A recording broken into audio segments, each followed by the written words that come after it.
We finally got new information about S&box's new scene system, and the way that this info has been revealed was from no other than Gary's own YouTube channel. According to Gary, he's been wanting to post more videos since over the years of documenting development for Gary's mod, he thought it'd be a good time to do so again, but this time for S&box. Why is this a very important thing, you may ask? Because this specific video is a 16-minute long recording of all the different aspects, progress, and even information in terms of showing and getting to know more about what the scene system is that's coming in a future update to S&box. Well, it's probably worth watching Gary's video directly, which is linked in the description down below if you want to check it out. This video you're currently watching will basically take some of the information provided and talk about some of those aspects that might be incredibly worth looking into if you have a chance to get your hands on S&box Early Access when it opens up once more again. For now, let's talk about the scene system itself. Previously, S&box had used the entity system. The system was created with Gary's idea in mind of allowing most Gary's mod modders and developers to transfer over smoothly to S&box so that they could be familiar with the tools that they were provided and create content quicker on the platform. This doesn't necessarily mean that there was a way to quote-unquote port content over from Gary's mod to S&box, even though you could possibly do this with maps, but not anything else like add-ons or the such, since the systems are completely different within S&box. Gary decided to opt out of this entity system simply because him and his team at Facepunch currently working on the game have been able to take control of things on the system side with C#,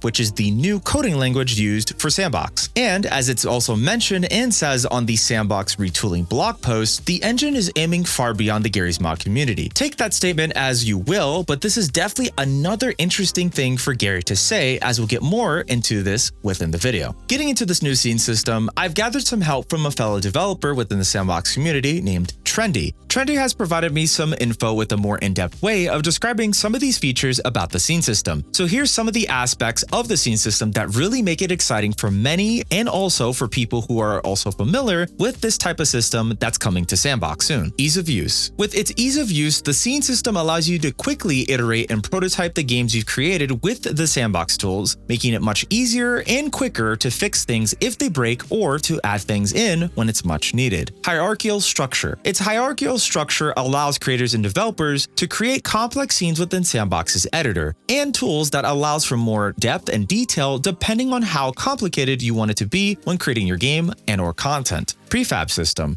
The prefab system allows you to reuse game objects such as spawns, models, and more within your maps and games to create these scenes, and provides more information with each game object you're able to edit with the inspector and properties manager. Artist friendly. The scene system allows in-time real updates as you add more things to your game, map, or add-on. With this addition, this is incredibly useful for artists that are able to see these changes and updates instantaneously when presented instead of waiting for a render. Dynamic streaming. With game scene levels, they're able to now be dynamically streamed without having to worry about it, unlike other previous methods, which was through the entity system. Scene serialization. Another amazing aspect with the new scene system is every scene is serialized, meaning that they can easily be readable and also easily changed by someone else if given the file, making collaboration much more feasible and easier to do. There's much more aspects that you could check and see with the new scene system in play in Gary's video. These are some of the more interesting aspects that most people will expect when trying out and getting their hands on S&box when it returns to accepting new developers into the preview program or when it officially releases. Of course, other game engines like Unreal, Unity, and Godot also have most of these things as well too,